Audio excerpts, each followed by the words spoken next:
Get ready for the dictation.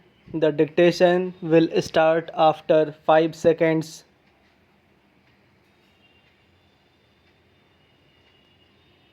Start. Sir, I rise to support the demands that have been placed before the House by the Home Minister.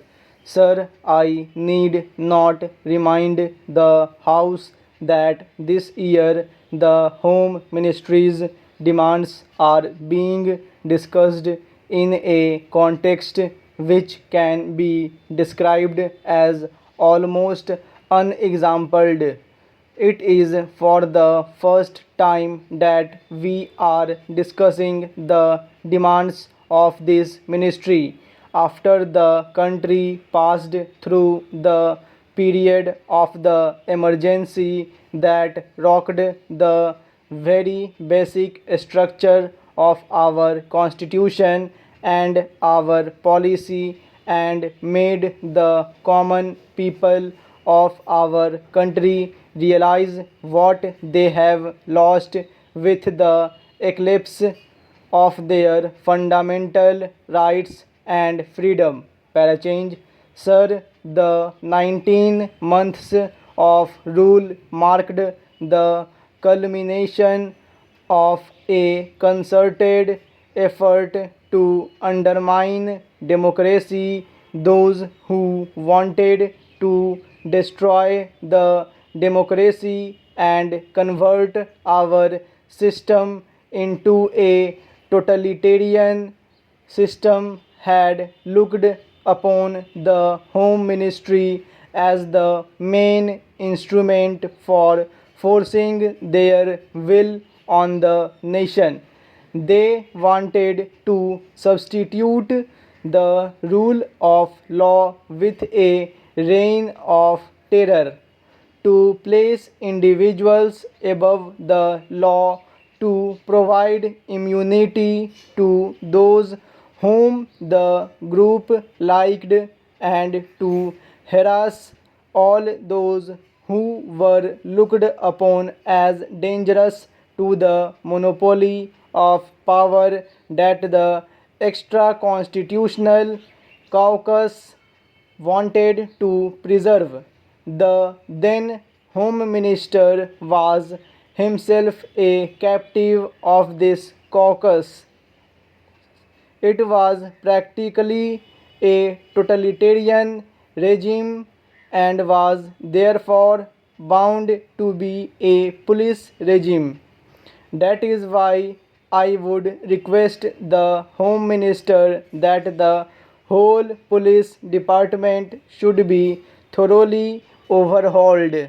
Parachange. Sir, I do not want to take the time of the House by listing the various agencies and organizations that were set up in the police department and the home department during emergency, and before that I also do not want to take the time of the House in describing the fabulous amounts of money that had been placed at the disposal of RAW and other agencies.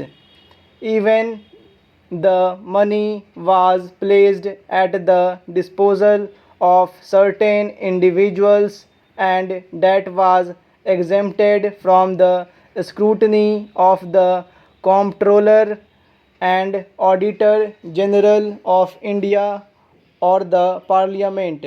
I do not want to go into all these details, but I would only request the Home Minister to go into these things and ensure that such things do not happen in future.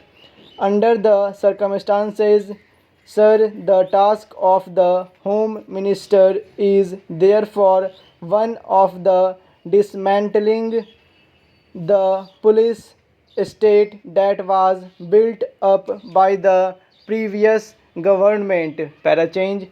Sir, I must congratulate the Home Minister for the excellent beginning that he has made and for the speed that he has acquired to restore the fundamental rights to the citizens and to appoint commission of inquiry to go into the excesses of the earlier rule as well as the shocking scandals that had characterized last years of the previous regime.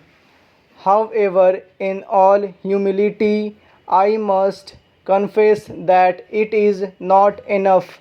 The 42nd Amendment of the Constitution should be withdrawn immediately. The fundamental rights will have to be fully restored. The role and power of the judiciary must be restored immediately. Then the necessary correction in the attitude of the police cannot be achieved if at this moment we do not differentiate between those officers and men who acted on instructions and those who went out of their way to trouble and harass people during the earlier rule. If we do not differentiate between these people and do not give to the guilty exemplary punishment that would serve as deterrent and corrective, we would not be able to reorganize the police department. Parachange. Now I come to the area of general administration for which the Home Minister is wholly responsible. Our public offices have not earned a great reputation for efficiency. Public petitions and letters remain unanswered and under consideration for months and months together.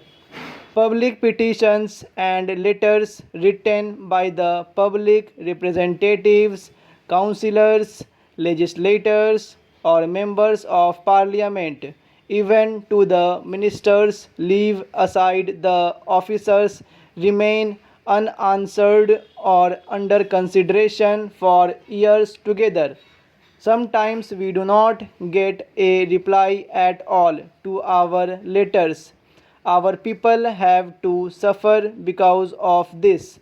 We hope the Home Minister will see that these public offices function efficiently even after 50 years of our own government. These public officers, especially officers like block development officers and the public officials, do not behave properly and they even behave very badly to the public. The Home Minister should look into that so that the public officers behave properly and in a manner as to instill confidence in the people that it is their own government which wants to serve them and not to terrorize them. Within the time you have given, I want to draw the attention of the Home Minister to a very important matter. I know the law and order is a state subject. Honorable member was telling that our Home Minister has encroached upon this state subject. Sir, if some state governments and their chief ministers and ministers behave in such a way which is against people's interest, naturally government of India have to take action against these people. Full stop.